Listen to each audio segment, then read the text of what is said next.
Good morning, students. Now, today our lecture will start you and today's date is 2nd June 2020. Now, yesterday we discussed issue number 3. In that we have seen 5 transaction. Okay. Now, today we'll see 6 number transaction. In this transaction, we have to give 2 effect from each transaction. हम क्या देखते हैं अभी?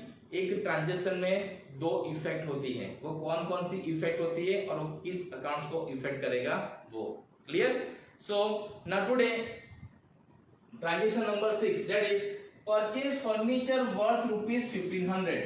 So मैंने आपको कल भी बोला था कि जब भी हम ट्रांजेक्शन रीड करते हैं तो सबसे पहले ये देखना है इकोनॉमिक ट्रांजेक्शन है कि नहीं है. That is the first step of account कि इकोनॉमिक है कि नॉन इकोनॉमिक है. अगर नॉन इकोनॉमिक है तो उसको अकाउंट करना ही नहीं है, तो आगे जाना नहीं है. Clear?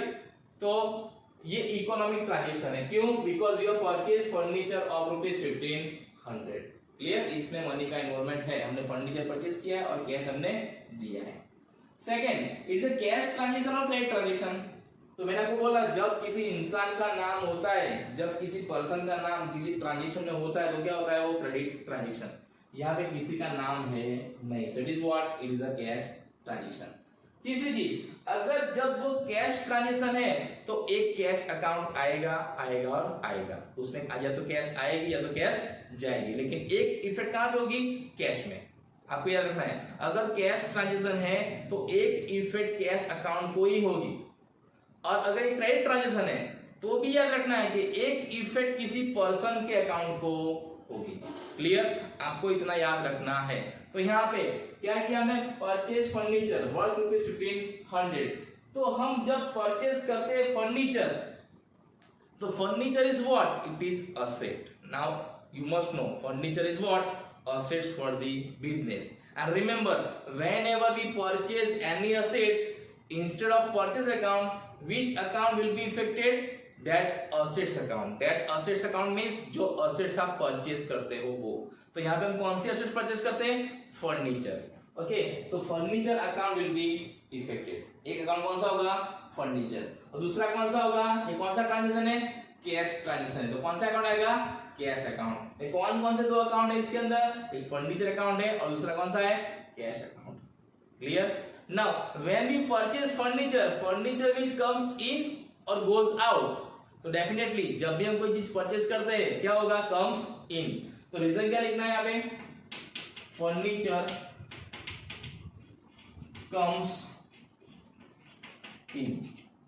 Furniture comes in and effect on which account? Furniture account. आप A/C करके भी अकाउंट शॉर्ट में लिख सकते हो ना. तो कौन से अकाउंट में इफेक्ट होगा? फर्नीचर अकाउंट में. ये हो गया फर्स्ट इफेक्ट. नाउ सेकंड, सो हम फर्नीचर परचेज करेंगे कैश में, तो कैश क्या होगा? इन क्या आउट?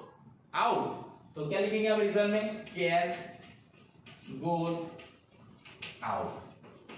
और जब भी कैश इन और out, which account is affected? Cash account. तो कौन सा अकाउंट आएगा यहाँ पे? Cash account. क्लियर? तो इस तरह से इस ट्रांजेक्शन में कौन कौन से 2 अकाउंट जुड़े हुए? एक फर्नीचर अकाउंट और दूसरा कैश अकाउंट. क्लियर? और याद रखना जब भी हम परचेज गुड्स करते हैं ना तभी परचेज अकाउंट आएगा, लेकिन हम purchase building, purchase furniture, purchase land, purchase vehicles, purchase investment, these are what? These are the assets of the business. और हम जब भी बिजनेस में assets परचेज करते हैं ना तो उस assets के अकाउंट को इफेक्ट होगा, नॉट परचेज अकाउंट को. परचेज अकाउंट को इफेक्ट कब होगा? जब हम परचेज गुड्स करेंगे. क्लियर? आपको ये चीज याद रखनी है. Now second transaction, commission paid rupees 200. Now remember whenever paid word means what? It is a transaction of expense. आपको याद रखना है जब भी पेड वर्ड आता है ना तो क्या है? It is a transaction of expense, यानी हमने एक्सपेंस किया है. क्लियर? और याद रखना इनकम एंड एक्सपेंस के ट्रांजेक्शन ऑलवेज कैश में होते हैं. इनकम एंड एक्सपेंस के ट्रांजेक्शन ऑलवेज कैसे होते हैं? कैश में होते हैं. एक कौन सा अकाउंट आएगा? कैश. वो हो गया. अब दूसरा ढूंढना है तो क्या पे किया हमने? तो जिसके लिए पे किया ना वो अकाउंट आएगा. तो क्या पे किया हमने? कमीशन. हमने क्या पे किया है? कमीशन. दूसरा कौन सा अकाउंट आएगा? Commission account. आप जिस चीज के लिए पैसा पे कर रहे हो ना वो एक्सपेंस अकाउंट आएगा. मतलब सैलरी होता तो सैलरी अकाउंट, वेजेस होता तो वेजेस अकाउंट, इलेक्ट्रिसिटी बिल होता तो इलेक्ट्रिसिटी बिल अकाउंट. इंटरेस्ट होता तो इंटरेस्ट अकाउंट, यानी आप जो एक्सपेंस पे करते हैं ना वो अकाउंट आएगा। ओके, वो पेड के पहले या पेड के बाद लिखा होगा। तो यहाँ पे क्या है, कमीशन पेड ₹200, बराबर ना। तो ये क्या आएगा, कमीशन क्या है, expense, it is an expense. और आप ऐसा भी लिख सकते हो, एक्सपेंस इनकर्ड। ओके, तो कौन सा अकाउंट आएगा, कमीशन अकाउंट। जो एक्सपेंस करते हो उसका अकाउंट आएगा, याद रखना। आप जिस चीज का एक्सपेंस करते हो ना वो अकाउंट आएगा। अगर सैलरी होता तो सैलरी अकाउंट, विजिट होता तो विजिट अकाउंट, आपको याद रखना है। तो यहाँ पे कौन सा एक्सपेंस हमने किया है, कमीशन का, हमने कमीशन दिया है, तो कौन सा अकाउंट, कमीशन अकाउंट। क्लियर। अब कमीशन कैसे देते हैं, कैश में, है ना, यहाँ पे कुछ बोला नहीं है कैसे दिया है, ओनली पेड ₹200 मींस कैश में दिया, ऐसा समझना है। अगर पेड बाय चेक ऐसा बोला है तो हमने चेक दिया है, तो कौन देगा पैसा, बैंक देगा, तो बैंक अकाउंट आता। लेकिन जब कुछ भी ना हो तो हमें समझ लेना है किसे दिया है, कैश में दिया है। तो जब हम कैश देंगे तो अगेन यहाँ पे क्या आएगा, कैश गोज आउट, और कौन सा अकाउंट इफेक्ट होगा, अगेन कैश अकाउंट। क्लियर। तो याद रखना, जब भी हम बिजनेस में एक्सपेंस करते हैं it is always in cash. तो एक अकाउंट कौन सा होगा उसमें, कैश अकाउंट होगा, और दूसरा कौन सा होगा, जिसके लिए हम एक्सपेंस करते हैं, है ना, वो अकाउंट यानी कमीशन। यहाँ पे किसके लिए पे किया हमने, कमीशन, तो कौन सा आएगा, कमीशन अकाउंट। ऐसे बहुत सारे एक्सपेंस है, हम वन बाय वन देखेंगे, लेकिन आपको यहाँ पे इतना याद रखना है कि एक्सपेंस जब भी करते हैं कैसे होगा, कैश में, और जो एक्सपेंस करते हैं उसका अकाउंट आएगा। The next is what, Vipul return goods worth ₹200, यानी विपुल ने गुड्स रिटर्न किया। तो अभी आपको ये याद रखना है कि विपुल को हमने क्या किया था, तो आपको प्रीवियस ट्रांजेक्शन देखने हैं। मैंने बोला था ना, हमें अकाउंट्स में रिकॉर्ड करना होता है। क्यों रिकॉर्ड करना होता है, कि जो ट्रांजेक्शन रिकॉर्ड किए ना उसको हम फ्यूचर में यूज कर सकते हैं। तो विपुल ने हमको क्या किया है, रिटर्न। तो विपुल रिटर्न गुड्स कब करेगा, जब हमने उसको सेल्स किया होगा, है ना। हम जब किसी को गुड्स सोल्ड करते हैं वही हमको गुड्स रिटर्न करेगा। तो हमने विपुल को क्या किया होगा, पास्ट में सेल्स किया होगा, सोल्ड किया होगा गुड्स। अब विपुल क्या करता है, हमें रिटर्न करता है। क्लियर। अब जब गुड्स वर्ड आता है ना तो गुड्स अकाउंट होता है। एक कौन सा अकाउंट होता है, गुड्स अकाउंट। अब विपुल गुड्स रिटर्न करेगा तो गुड्स बिजनेस में आएगा कि जाएगा, तो इट विल कम्स इन, है ना। हमें जिसने गुड्स बेचा है वो अगर हमको गुड्स वापस करेगा तो बिजनेस में गुड्स क्या होगा, इन होगा। तो यहां रीजन क्या ले सकते हैं हम, गुड्स कम्स इन। क्लियर। अब जब गुड्स कम्स इन है तो कौन से अकाउंट को इफेक्ट करेगा, तो गुड्स अकाउंट। लेकिन गुड्स में भी कैसे, तो हमने विपुल को क्या किया था, सेल्स। और जब भी हम सेल्स किया है और वो गुड्स बिजनेस में रिटर्न होता है तो उसको हम बोलते हैं सेल्स रिटर्न अकाउंट। तो कौन से अकाउंट को इफेक्ट करेगा ये, सेल्स रिटर्न अकाउंट। याद रखना। तो सेल्स रिटर्न अकाउंट कब आएगा, जब हम बिजनेस में किसी को गुड्स सोल्ड करते हैं और फ्यूचर में because of any reason return that goods to us, हमको वापस गुड्स करता है, तो उस टाइम पे कौन से अकाउंट को इफेक्ट होगा, सेल्स रिटर्न अकाउंट। याद रखना। और रीजन क्या है, गुड्स कम्स इन, जो बिजनेस में गुड्स आता है। अच्छा चलो, ये गुड्स किसने वापस किया, तो विपुल ने। जब भी हमें कोई गुड्स रिटर्न करता है ना तो उसका नाम का अकाउंट आता है, पर्सन का अकाउंट आता है। तो अब विपुल हमें जब गुड्स रिटर्न करेगा तो वो रिसीवर होगा कि गिवर होगा। मैंने आपको पहले ही बोला था, जब भी किसी पर्सन का नाम आता है तो या तो रिसीवर होगा या तो गिवर होगा। तो विपुल रिटर्न गुड्स, तो विपुल इज व्हाट, गिवर। तो यहाँ पे क्या लिखना है, विपुल इज गिवर। तो कौन से अकाउंट का इफेक्ट होगा, विपुल अकाउंट। जो इंसान हमें गुड्स रिटर्न करता है उस इंसान का अकाउंट यहाँ पे आता है। यहाँ पे कौन हमें गुड्स रिटर्न कर रहा है, विपुल। तो किसका अकाउंट आएगा, विपुल अकाउंट। क्लियर। लेकिन आपको ये पता होना चाहिए कि विपुल को हमने क्या किया था। अगर वो भी समझ में नहीं आया तो लिखा है वो विपुल रिटर्न गुड्स। विपुल रिटर्न गुड्स आएगा, विपुल ने हमको गुड्स वापस किया। क्लियर। तो विपुल इज गिवर, तो Vipul account, and goods comes in, तो sales return account. Now same way goods return worth ₹152 Bhavna में, यानी यहां पे हमने गुड्स रिटर्न किया है यहाँ पर हमने गुड्स रिटर्न किया है, किसको? भावना बहन को। कैसे पता लगा? तो गुड्स रिटर्न वर्थ ₹152। भावना बहन, तो भावना बहन सर ने क्या परचेस किया था? हम प्रीवियस ट्रांजेक्शन देखना है। तो भावना बहन सर ने क्या किया था? परचेस किया था। तो हमने जब गुड्स परचेस किया है और उसको हम रिटर्न करते हैं तो क्या कहलाएगा? वो परचेस रिटर्न अकाउंट। क्या कहलाएगा? Purchase return account. और ये गुड्स हम किसको रिटर्न करेंगे? भावना बहन। तो भावना बहन इज व्हाट? पर्सन। तो दूसरा अकाउंट कौन सा आएगा? भावना बहन का अकाउंट आएगा, बराबर ना? तो इसमें दो अकाउंट है, एक परचेस रिटर्न अकाउंट और दूसरा भावना बहन account. Okay okay, now here these two accounts are there, एक भावना बहन और दूसरा परचेस रिटर्न। तो यहां पे कहना है भावना बहन रिसीवर। क्यों भावना बहन रिसीवर है?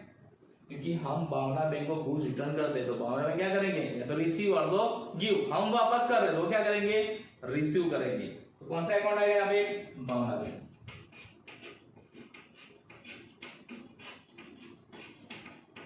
और दूसरा, हम जब परचेज किया हुआ गुड्स हम रिटर्न करेंगे किसी को तो क्या कहलाएगा?